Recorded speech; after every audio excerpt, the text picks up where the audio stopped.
তারপর দিয়ে দেবো লঙ্কা, আদা রসুন ক্যাপসিকামের পেস্টটা দিয়ে ভালো করে মিক্স করে তার মধ্যে দেবো কাশ্মীরি লঙ্কা গুঁড়ো, হলুদ আর টমেটো পেস্টটাও দিয়ে দেবো। দিয়ে ভালো করে কষিয়ে নেবো যতক্ষণ না তেলটা ছাড়ছে মশলা থেকে।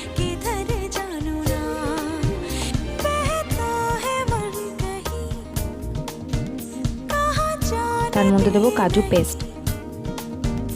ভালো করে মিক্স করে নেওয়ার পরে দেবো গোলমরিচ গুঁড়ো, ধনে গুঁড়ো দিয়ে আবার কষাতে থাকবো।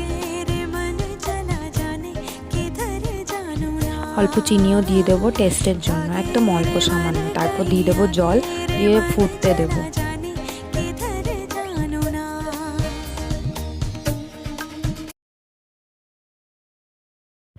ফোটানোর পর দেব মাশরুমগুলো যেগুলো ম্যারিনেট করে রাখা ছিল, তারপর দেবো অল্প কাসুরি মেথি, লাস্টে দেব ধনেপাতা, দিয়ে আমাদের মাশরুম মশলা রেডি।